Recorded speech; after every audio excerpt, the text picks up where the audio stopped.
Welcome back, ladies and gentlemen, to House of the Dragon, Season 2, Episode 1, brought to you by Story Archives. I'm your host, Mario Busto, alongside the other host. Welcome back.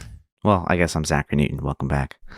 Yeah, true. You don't have to introduce yourself at this point. Welcome to the show, guys. Dude, I've been waiting so long to cover House of the Dragon. I mean, we started this podcast right sort of in between that hiatus, like real full-blown started Story Archives in between Season 1. And it took me like a year and a half to petition you to watch Game of Thrones. You caught up, and now we're watching House of the Dragon here, Season 2. We're in it. We just dropped a wrap of Season 1 pod where Zach, we kind of talked about his experiences watching Season 1, his thoughts. Yeah. And then our theories, kind of like what we were expecting to happen in Season 2. And we got that over wherever you listen to podcasts if you want to catch that and kind of listen to it as soon as you can before the rest of the season continues here. But we're back. Appointment Television is back. 9 p.m. House of the Dragon. It was incredible. It took me a little bit longer to watch the episode because I was kind of rewinding certain parts, like just parts that I wanted to see. Not enough to like delay as long as it did, but but just as I'm watching it, we're back in Westeros. There's nothing like Westeros in terms of like the world building aspect. We got a little bit of a sneak peek with the Starks. The chess pieces are getting laid down. And I'm glad that HBO does this thing because this is your first time watching a Game of Thrones series live, right? Yeah, while I've had to wait, yeah. They don't really post the episode title on the stream until like a few hours later. And that would have been pretty critical here because the title of this episode is A Son for a Son, and that would have given something away. But we do pick up right where we left off in Season 1. Zach, what was your immediate quick impressions? And before we get into it, let me preface the audience to let them know. We are not book readers of this series, so we don't know what's happening. So when you listen to this podcast, we're just as excited to listen and figure out what's going to happen and theorize what could possibly happen. I kind of prefer it that way for this particular series. Yeah, I would too. I don't think I would enjoy it quite as much if I knew everything that was going to happen. I also don't know how much to deviate, but great episode for the start of Season 2. Loved it. Crazy. It's kind of right around what I expected. I expected this season to kind of start off still very political with just like chess pieces moving around. Like I did not expect for us to kind of do any sort of jump into like a straight on battle. So I'm glad to see that we're kind of still following that tradition that I at least remember from watching the Game of Thrones series where, man, it just felt like the story was just told in such a linear fashion where it was just like you're moving along with everything. Like good, bro. I love that. Yeah. And again, I'm okay with the time jump that we got in Season 1. I just want that to be the only like significant one here. So loving it so far. When we started off and it like goes straight to Rhaenys landing with her dragon Melis, right? Yeah. And she's getting off and Daemon's like, get right back on. We're going to King's Landing. We're going to go take out Vhagar. I was like, are we really going to get the Vhagar fight right now? Like 15 minutes into the episode? And, of course we didn't. But I bet everybody was like, well, what? This is going to happen right now? Yeah. And, but no, that was kind of like the intro to Daemon's impulsiveness in this episode to such a degree that now what he did was kind of worse than what Aemon did in a way. And that's what Game of Thrones does to you, right? And I'm going to keep saying Game of Thrones because this is a Game of Thrones universe show, but that's what this universe does, where you're so wrapped up in the fact that Rhaenyra's side is doing things sort of correctly at this point. You can see like the good-heartedness. They're not really plotting anybody's like reckless, as Alicent said, she doesn't want any wanton violence for no reason, right?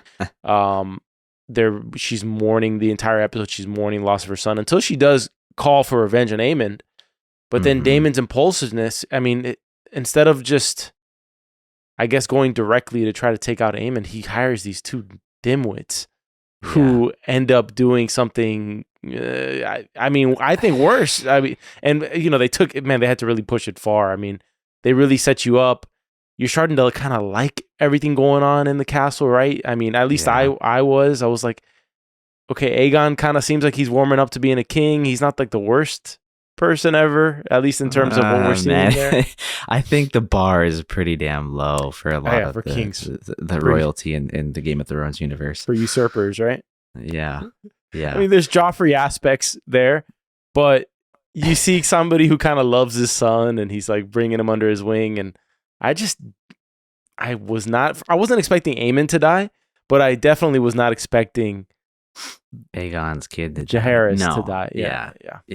I wasn't quite expecting that either. And yeah, I get what you're saying, and you know that it is kind of worse what happened there. I mean, it's not just because the kid was like so much younger, but it's also now you are. I mean, you've murdered the son of the king. So I mean, it's kind of like the son of a king for the son of the queen, right? Like, so yeah, I can see, like, it's kind of fair, but it does feel worse. It just does feel a lot worse. It's a son for a son, but this was like a toddler. You know, this is like a 3-4-year-old child, right?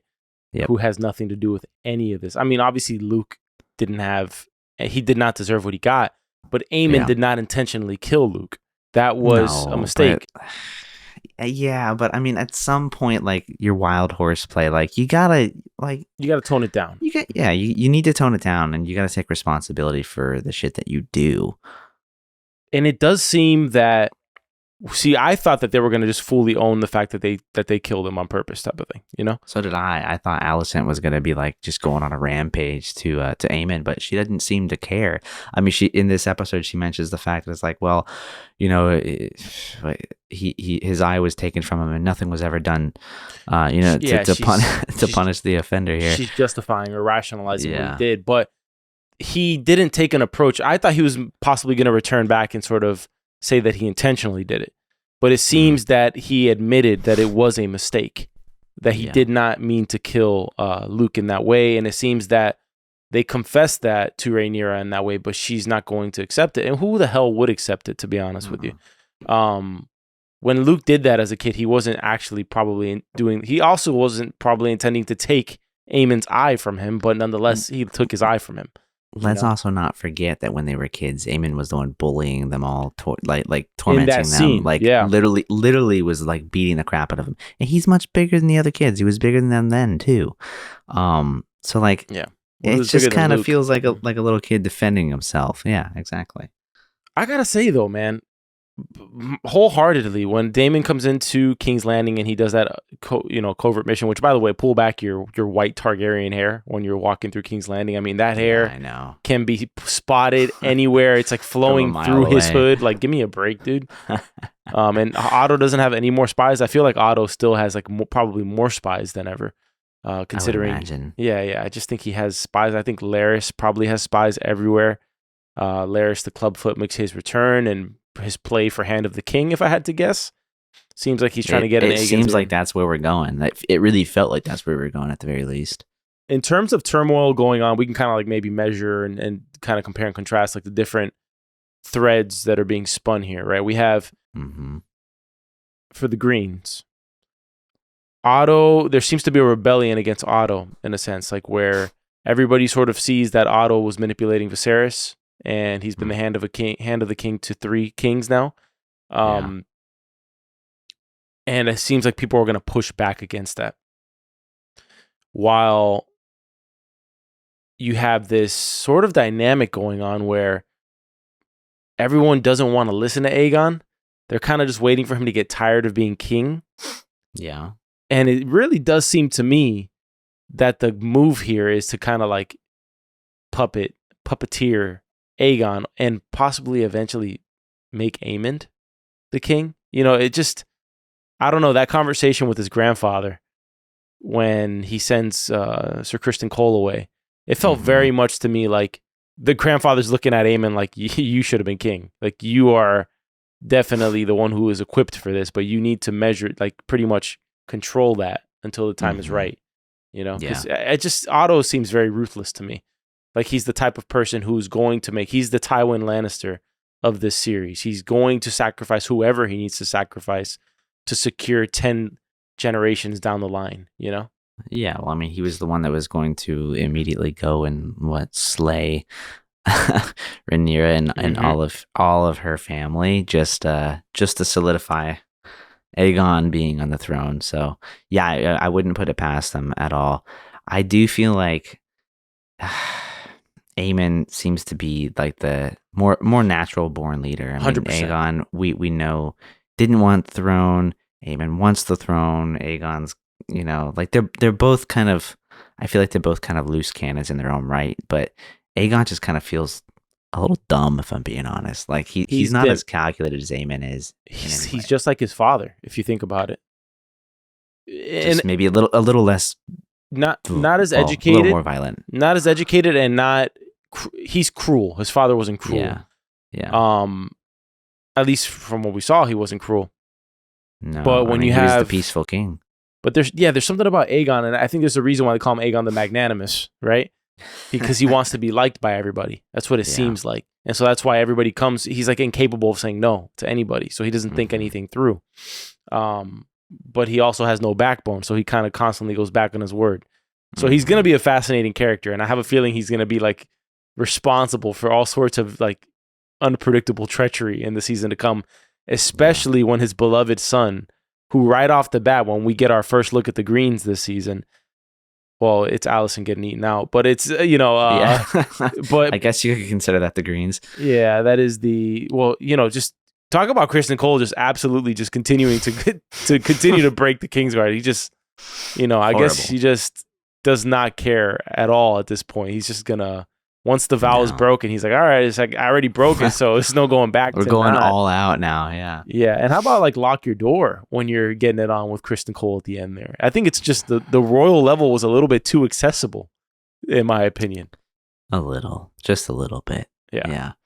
But what I was trying to say is that they set the scene immediately with kind of letting you know Aegon has a skip in his step, a little hop in his step. He loves his son. He's kind of very childish. He's like a child with them. Well, he's bringing his son under his wing, and it also kind of feels like, you remember Aegon in season 1, he didn't feel like he was loved by his father, right? He didn't feel like he was accepted by his father in a lot of ways. So perhaps he's trying to do the opposite. He's trying to bring him into everything so that this kid is actually ready to be king.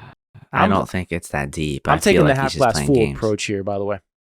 I would take the glass half empty. I don't think he loves his kids like that. I don't think it's that deep. Like he's like, let me help mentor you. I just think he's like fucking around and just like playing games. Like I think that's all he can do is play games. Possibly. You could be right, but I think at the end of this episode, and neither of us watched what's going to happen in the next episode. We don't do that. I didn't watch what's to come in this season, so no idea. But no, I have a feeling next episode it's all hell rampage. Like he's going to make impulsive decisions starting next episode. Like the war ramps up next episode. There's no episode, breather here. It's going to be straight hellfire in the next episode, if I had to guess. Yeah, I would imagine so. I feel like he's going to end up sending Aemon into the heat of things. We might have this power dynamic for a while where Aegon is on the throne and he's not dead, and Aemon is just like the warrior here. It's very similar to Matt Smith's character in season 1. See, I personally feel like Aemon has a way more wise head on his shoulders than Daemon does. In a lot of ways, I'm kind of glad to see wildcard Daemon back, but I did think his plan was so half baked that it was just, let me give these two wretched people an action to go assassinate Aemon. I mean, he accomplished, I guess, the general idea of revenge here, but it's so much worse. Like I feel like the aftermath of this is going to be so much worse than it would have been if it was Aemon who was murdered. Rhaenyra wouldn't have been mad about that. I'm wondering, do you think Rhaenyra is going to be mad about the fact that he killed, the heir, the youngest child? I think Rhaenyra is going to be furious because Rhaenyra is not. I mean, she wants vengeance for her son's death here from the kid that killed him. Yeah. Like I get that, but she's been very strategic in everything that she's done. She's done her best to try and not strike first, and now it's like, I mean, she took the dial and turned it up a notch, like for sure. She didn't necessarily. Daemon did, but do you think that means that he's going to get booted? I think she can't lose him at this point, but it's going to be. No. I think he's going to get like Aemon treatment. It's going to be like, all right, now we're the bad guys now. Like, because you have to think about the common folks' opinion of what's going on too, because that's a thing. That's a thing in King's Landing. Yeah. Like the common opinion of the people is a thing. Yeah. One side killed this person, right? This Mhm. prince who had nothing, who did not deserve to die. You have Corlys who's talking to Alan on the dock, and Alan says, that was the like the most treacherous of treacheries. Yeah. He's describing, the death of Luke. But now the other side has killed a baby. Yeah. And that is like, you want to talk about like bad PR not for a the war. good perspective. You're fighting on that side, and who's going to accept that apology? Nobody's going to accept that apology. So there's no going back. After this episode, there's absolutely not that I thought that there was a way to go back before, but now everyone's going to die pretty much. That's kind of what it feels like now. Well, we knew. I mean, we're definitely gonna have a battle. Like, even in season 1, you knew there was gonna end up being a battle. You can't have a show like this. And not no, have some big war. But yeah, I mean, like this is making both sides more polarized, right? Like you've really got to pick a side at this point. It's kind of crazy. What's really crazy about House of the Dragon is like Game of Thrones took a little bit to kind of get to this level of masterpiece, in terms of storytelling, right? Because I don't know, it was very uneasy watching the whole scene where they're breaking into the castle, the music selection, the score, just everything made me like, it felt like I was watching a horror movie, like a thriller, Yeah, a little bit. I could barely kind of, watch the scene because I just felt like something horrible was going to happen. And something horrible does happen. Something really horrible did happen. But you feel it. Like before it happens, you feel that it's going to happen. But House of the Dragon, what I was trying to say is that Game of Thrones, when it first started, it took a little bit to kind of reach that mastery, right? Of the tone. Bit. But House of the Dragon, right off the bat, it's like we're right back at like the peak Game of Thrones feel, without that milky last bit. Yeah, that's true. I feel like they can afford to do that though in this show because they've already done such a good job with the world building and everything else in Game of Thrones, right? Like they've already kind of got everybody along for the ride, so they can just kind of cut to the chase a little bit more, more quickly. Yeah. I wanted to finish kind of talking about the Greens a little bit here, and by saying that in the assassination attempt of Aemond, I was really hoping Aemond wouldn't die. Like I told you at the end of our last episode when we were kind of setting the stage for this season, Aemond is one of my favorite characters, and that continues in this episode, 100%. And yeah, we'll see where it goes from there. Any closing thoughts on the Greens at the moment? No. As bad as Aemond is, he still is one of my top favorite characters in this. So I didn't think he was going to die, but man, I'm not a big fan of Otto. Like, I love Otto. Otto, and I feel like Alicent is just giving herself away to pleasure at this point, and she's not really thinking strategically. Yeah. Well, I mean, clearly there's some element of that. Though I feel like Otto could probably die or go. I'm not predicting that he's about to die in like the next episode or anything like that, but I do feel like he could go away. And like everything that's going to, occur is still going to happen. Like we're still going to have this battle. Like there's no going back. Like you could lose a character like him. And we're still going to war. I feel like Aemond would carry that along pretty well. He seems to have the strategic mindset, very similar to Otto in a lot of ways. But I'm just not a fan of Otto. So. I am Team Black on this for sure. Well, the only person who could control Joffrey in Game of Thrones was pretty much Tywin Lannister. And I feel like after Jaehaerys is killed at the end of this episode, that there's a high possibility that Otto's sent away. Like in the next episode. Like he's pretty much relieved of his duty of Hand of the King, and there just ain't crap they're going to be able to do about it. Because Aegon, like what Larys said, because if Larys is in his ear like a worm, right? Like not a white worm, but a different worm, like Wormwood from freaking Lord of the Rings. He said Aegon wants to forge his own identity outside of his father. And so if you got that kind of weasel in his ear, who's obviously Larys is vying for his own type of power, right? Yeah. What is he going to lead him to do? He's going to lead him towards pretty much making a statement. And I would assume that statement begins with the Riverlands, as they were talking about. The whole episode, they're talking about the Riverlands and how they need to put a foothold on the Riverlands. Yeah.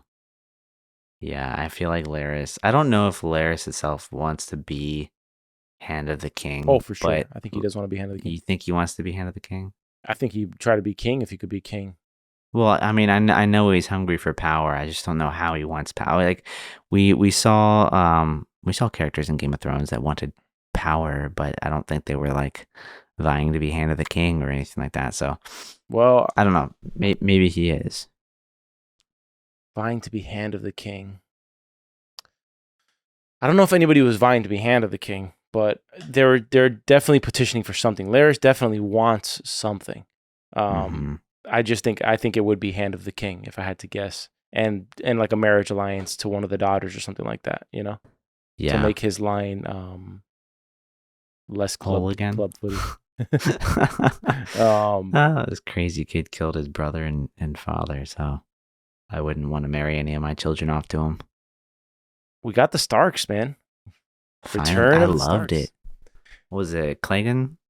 Can you look that up and see what his name was? I think it was Cregan Stark. Cregan, that's right, Cregan Stark. It's a Stark immediately with the accent.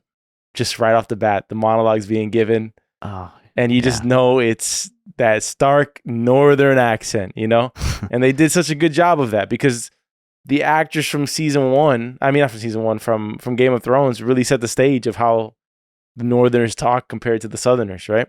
It's great. I love the accent, and I love the Northern like Winterfell feeling theme song that comes on with the bird flying into the north. I love that. At first, I was like, they said crow in the subtitles, but are you sure? We sure it's not a raven? Are we sure? They have that. Speaking, we see powers all through Game of Thrones, right? Mm-hmm. We didn't mention it when we were talking about the Greens, the Hightowers / Targaryens, but Helena is definitely like a prophet of a sort. From the beginning of the episode, she's foreshadowing that she's seeing rats, like she's scared of the rats. And by the end of the episode, it's the people who are faking being rat catchers coming through and killing her son, which it was odd to me that she gave up her son so easily. But I think she's such an innocent girl. To be honest, like the only member of the kids of that family from Aemon and Aegon that I felt like she was like the only pure one of the three, so to speak. I think Aemon's not a bad character. Like he's not a bad dude either, to be honest. I really don't. I don't think Aemon's like a bad person. Remember, Aemon, they made fun of Aemon. Like he was not like, here's the thing. They bullied the crap out of Aemon when he was a kid. What was your childhood like? You okay? Yeah, I'm just speaking the truth. He was bullied first, right? Actions have consequences. Everybody else made fun of him. So what happens? You ever seen a kid who's like bullied, and then like the moment they get a chance to kind of switch it around, they like do the same thing back? Like okay. All right, fine. So, okay. But all right, if you're a kid and you're in high school or you're middle school, whatever, you're bullied a lot, and then you go shoot up school. Well, hold on, Jesus Christ, you went to like the furthest. I'm trying to draw a parallel here. Like Aemon has killed his own kin quite literally. Like at a certain. I understand that is not a good parallel, dude. All right. So you get bullied and then you go and you stab someone, or you go and you stab years later. Dude, Aemon wanted to take his cousin's eye. Okay, but was he gonna actually do it?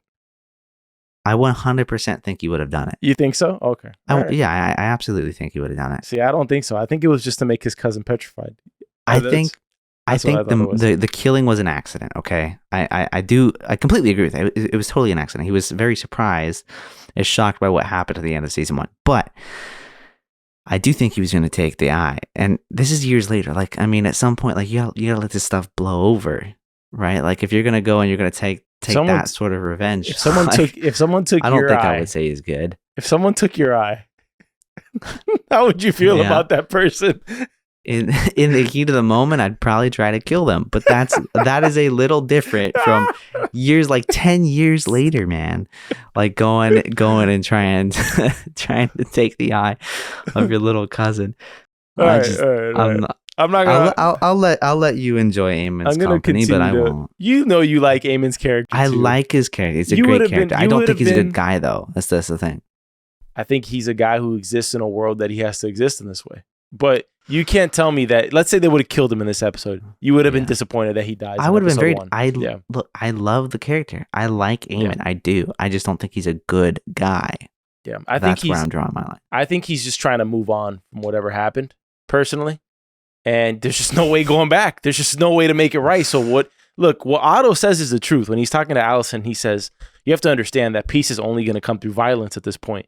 There is no way. They already made the decision to usurp the throne. When you make that decision, peace is only coming by putting your foot on the other person's neck.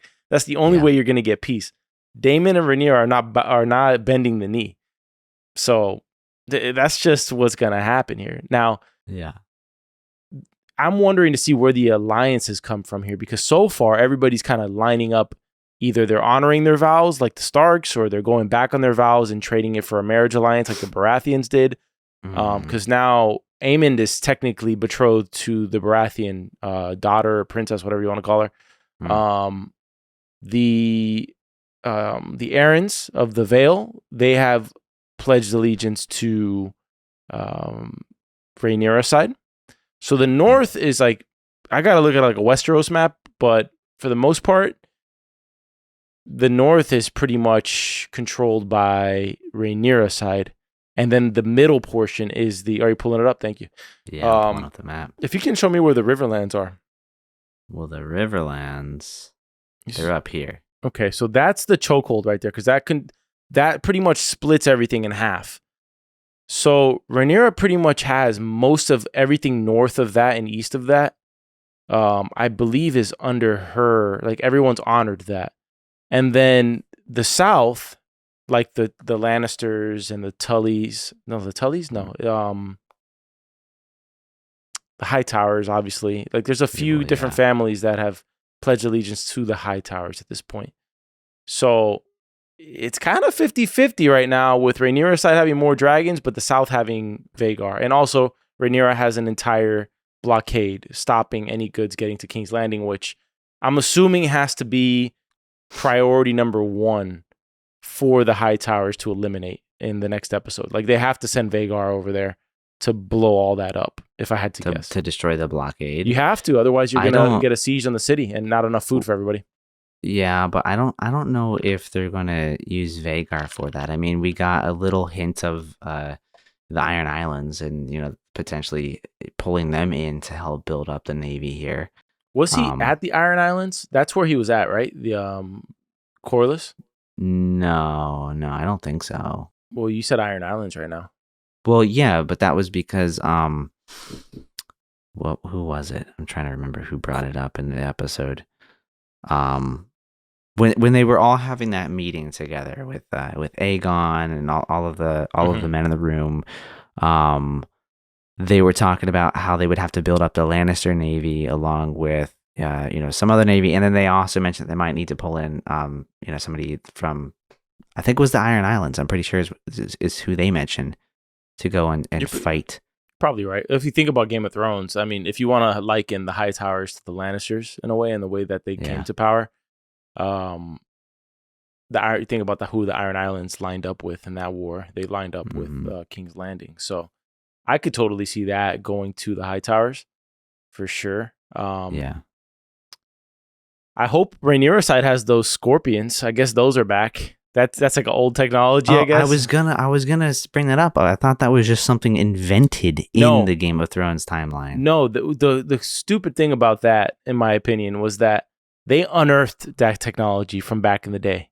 Those scorpion things. Remember, that was like something they developed to fight the dragons. But I could have swore that was something that they unearthed. Like it was something that was long forgotten, and that they recreated it. Because I mean, there were no dragons at that time, so they didn't need those things anymore. But I guess they exist back here, so they better not think they can just fly dragons straight into King's Landing, because we know that one of those damn bolts can apparently take down a dragon. Yeah. Hopefully that does not happen. Yeah, I don't think one of those bolts can take down a huge dragon. Like, I mean, if you hit it in the right spot, maybe it could. Yeah, maybe like it goes straight through Caraxes' head or something like that. Or something like that, yeah. Yeah, but man, jeez. Can you imagine they fly both dragons and just 2 scorpion bolts and we don't get a battle? One bolt straight through both necks. we even know that's the budget episode if they kill both dragons to avoid the dragon fight. To me, I think both sides are dragging their feet too long here. Out of former love to each other, you know. Yeah. Because the first thing they probably should have done was just rain hellfire. But then again, you're raining hellfire on the people that you need to govern, right? So that's a tricky thing Rhaenyra has to navigate as well.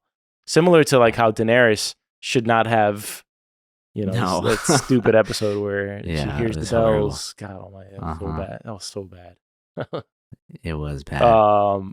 But you don't burn the people who you're gonna have to take power over, No. Yeah. No, you're never gonna be respected if you do that. But I completely agree with you in the fact that it does feel like they're dragging it out. Like they're just trying to delay the inevitable. Like that's really it, is what it feels like. I mean, you got Alicent in this episode, mourning Lucerys, albeit briefly, as she lights a candle for him. Boo-hoo, you know what I mean? Yeah, I know. Like I said, briefly. Yeah.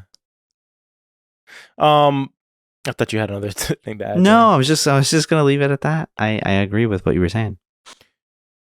When I saw the scene with the Starks in the 700-foot wall and him Cregan explaining to Jake, Jacaerys, however you want to say it, but I kind of just want to call him Jake. Yeah. Or Jake, whatever. I don't know. Just pick one. Pretty much saying like, why do you think my ancestors built a 700-foot wall? This is. He's like, what are you protecting us from? He's like, death. It made me just want another prequel of like the whatever happened before that wall was built.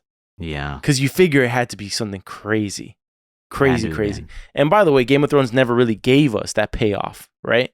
Of why this wall was built. I mean, the wall's destroyed at the end, pretty much, or at least a section of it is destroyed. Enough of it. Yeah, enough of it to bring the army through. But there was never like that real threat, Like, I feel like all of Westeros should have been in winter. Like King's Landing should have been in like snow. You get me? Yeah. Yeah, I mean, especially when winter is coming for 7 seasons. Yeah, exactly. Winter is coming is the only thing that you ever hear. Last for 2 days. And here we are, Mario, 200 years in the past, and that's what we're still hearing. Winter is coming. Winter is coming. It's just I agree. I am really enjoying this prequel or spin-off or whatever you want to call it. I kind of hope that there's a lot more.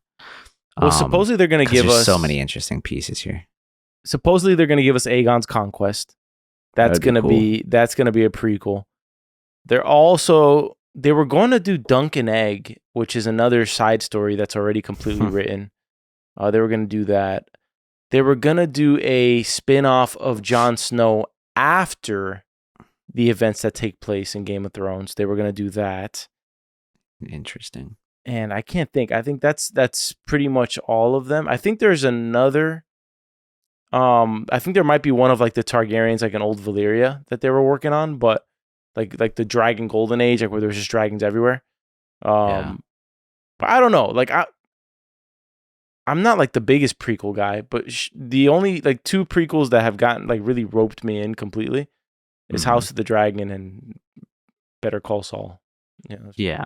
Which is a really good prequel as well. I'm not a big prequel person either, but I feel like these are set so far apart that it doesn't really feel like a prequel in any way. It just feels like it is its own story being told. Like it feels completely unique in a lot of ways. Of course, there are overlapping things. I mean, you've got families that have existed for hundreds or thousands of years.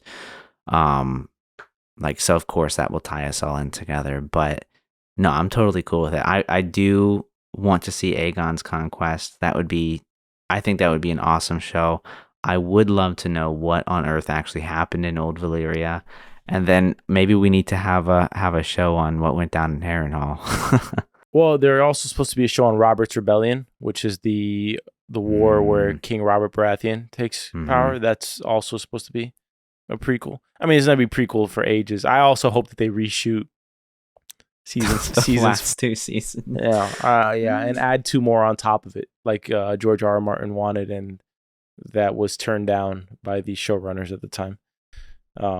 But yeah, I think they wanted like 4 more seasons, and they only wanted to do 2. So it could have used it. I'll say that. Yeah, well, I think used it. everybody agrees on that. I think for the most part, and then you have the random like contrarian hipsters who want to just disagree to disagree. Yeah, I mean, we talked about pretty much everything in the episode. Where do you think we go from here? Like, what do you think is the immediate aftermath here? Well, I think Daemon, now that he's made some big mistake, will probably listen a little more, at least in the next couple of episodes. I don't know how long that'll last, so I think he'll obey Rhaenyra and follow, I guess, her strategic moves, but I don't know that we're gonna be able to stay very strategic for that much longer. I think we're probably due for one more episode of everybody trying to build their army. Yeah, another episode of setup. Like, I mean, we again, I heard like the Iron Islands get mentioned in this episode, so I'm expecting that something's gonna have to happen here. You're imagining huge set pieces. You're imagining huge set piece battles. Yeah. I'm imagining multiple battles taking place. I'm expecting multiple. I just don't think we're gonna get to one right away. I don't think we're gonna rush right into like a war with, or a battle with dragons. Like immediately. I think they will come into play a little later.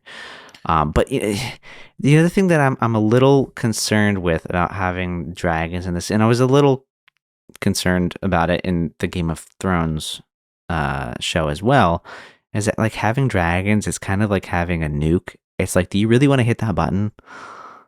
I feel like it could get very boring if we just have dragons flying all the time. And well, as Rhaenys said, there's nothing bloodier than a war between dragons or something like that. Yeah, that's very true. So there's going to be mass casualties because of this. To be fair to Daemon, if you want to talk about Daemon's impulsiveness for a second, Rhaenyra didn't give like the greatest instructions, and she comes back from mourning for days. She hasn't given any orders as the queen, and then she said, "Hold on, let me continue here. All right, Mr. Rhaenyra flag bearer, okay, all right, whatever you want to call yourself."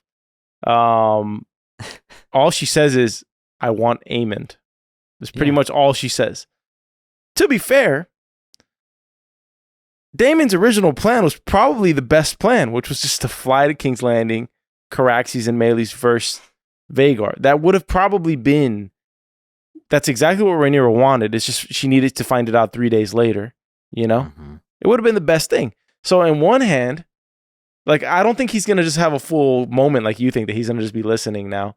I think in one hand, he's probably going to think I should have acted sooner and taken matter into my own hands rather than listen to her, plausible, yeah. And do it this way. Like, his original plan was probably the best plan. But I am interested to see what the reaction is in the house after they find out what the hell happened. Because he explicitly did not say to kill anybody but Aemond. So he said, I want Aemond's head. And then these idiots go in there and say, all right, well, at least if we leave here with a son, Yeah. He never said a son for a son. He never said that. He said, no, I know. Aemond. So I get it. Not that the Hightowers are going to care. Yeah, he better skedaddle on that little rowboat of his. Like, he better be paddling, bro. He needs to GTFO. I mean, look, I want Aemond, I think, is pretty clear. And I just think I think Daemon's plan backfired. That was all. Like, I know he was going in there to try and get Aemond killed and get his head. But it's just like, sure, maybe his plan of flying 2 dragons in could have been better. Like, I feel like it would have taken us to the end of this war a hell of a lot quicker than it will be now. But at the same time, like, it was very, like, what he did was very rushed. It was a little foolish to entrust such an important task with a fucking rat catcher and somebody you barely know. Yeah. All right. Do you think we can do wagers from here? Like, what do you think? You think we should like predict? I said we just do a game of dead or alive. I'm going to say a name, and then you have to guess whether they're going to be dead or alive by the end of the season. By the end of the season. Yes. All right. Let me pull up my my notes. Your handy dandy dead or alive calculator. Dead or alive. All right, let's Yeah. go with the first individual. Okay. Aegon. Aegon. Dead by the end of the season. I'll go with dead by the end of the season. I agree. So we're not going to deviate on that one. Okay. All right. Aemond. Not dead. I think alive. I think alive is. Yeah. Sir Kristen Cole. I hope he dies. Okay. Does that mean you do too? I don't think he's gonna be dead, so I'm gonna say he's not gonna be dead. Okay. So you're saying yes, I'm saying no. There. Alive? It's the first All one. right. Alicent. I think she'll be alive. I agree. Otto. I think he'll be alive in this season. I think he'll probably die in the following season, if I had to guess. I think he dies in this season. Okay, so Mario says he dies. Daemon. Daemon alive. You think? I don't think Daemon's gonna die. I think he stays alive as well. Rhaenyra. Alive. Jake, her oldest son, or Jace, whatever the hell his name is. Jacaerys. All these freaking Targaryen names, bro. That's a tough one. That's a tough one because if you take just like regular TV show logic, you'd say she only has one old son left. They can't kill him, right? But this is Game of Thrones we're talking about. Yeah. So does he live or die? And she has Jacaerys and Joffrey. Can I say something crazy? What's up? I think, and I don't know if I just think or if I kind of want this to happen, as bad as it sounds. Mm-hmm. I kind of expect both Jacaerys and Joffrey to die. to pass any, like, I guess, future that is fair, future heirs to like true blood Targaryens, you know, hers and Daemon's. Like I kind of feel like that's a great Jacaerys and Joffrey both should die or have to die in this. I can't disagree with you on that. I think that they both end up dying eventually. Yeah. I can't see either of them ever on the throne. I really can't. No, I can't. But Daemon and Rhaenyra do not have any children together yet. Right? Daemon and Rhaenyra? They have no children. They have Aegon the Younger, Viserys Targaryen, and Visenya, who died when she was giving birth. What are you talking about? You said Daemon and Rhaenyra? They have children together? Yeah. What the hell? Why didn't... Hold on. Here, it's right here. I'll show you. Oh, we haven't seen them on screen yet, though. Not really. No, we haven't seen them on screen. But I mean, I think there may have been a little bit of them. But like in the last season, we knew about these two, and then Visenya Targaryen. That was the child that she delivered early at stillbirth. Shame on me on my lack of prep there. I haven't watched this in 2 years, but yeah, it's a little fresh for me still. Yeah, you saw it like last week. Yeah, I know. That's why it's fresh. Ain't a lot of room on that little side of the tree where those three boys are at. So, you know, a lot of room where Aemon's side of the tree is at. You know, you know, kind of. I feel like that's on purpose. I feel that's for a reason. So not a lot of room to go down from there for the most part. Yeah. So I think those girls are gonna get new husbands, like both of them. Like they're gonna just keep getting different husbands. Bela and Rhaena. Now, do you think there's any chance that the Valerians turn on, like switch allegiances essentially when they find out that Laenor's alive? Like, let's say they find out that Rhaenyra, hold on, they find out Rhaenyra and Daemon faked Laenor's death so that they could get married. Okay? And then you have Corlys in a place where he's lost, like you said, all the boys die, so he has no heir to his place, right? Mm-hmm. Do you think there's a certain point where they're like, we're gonna switch allegiances here? We're gonna give our daughter who doesn't have a husband, or one of our daughters, to Aemond, or to the king. You know? I don't think that Corlys will. I don't think that he would switch sides. Um, Doesn't seem like it. I can't see it because I don't think he would have a need because he has no sons. Like his whole thing is that it's the name is what people remember, not blood. So who cares about if he were to give his daughters away to somebody else? I don't like it's not going to win him anything. I mean, Yeah. maybe like a little bit of power, but it's not going to be his name. Unless he's able to marry off one of those granddaughters of his too. Or have a bastard, or maybe Laenor. Well, I mean, even if he had a bastard, he wouldn't really. The bastard wouldn't have his name, but I don't know. Maybe Laenor will. Maybe he will come back or something like that. Like, but I just can't see it.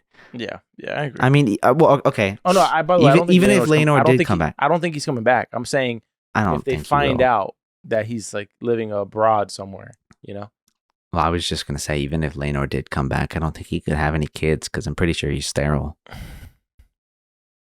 Because Rhaenyra said that they did try to have kids and they never could, and she at this point has had 5 living births and 1 dead child at birth. She's fertile as hell. Yeah. And bro, she's had 1 million kids. 6, yeah. That's crazy. It's a lot. Yeah, for those days, yeah. Yeah. I mean, living through 6 is like insane back then. All right, let's think about, categories. Let's go into categories. All right. Well, let's do favorite character of the episode, shall we?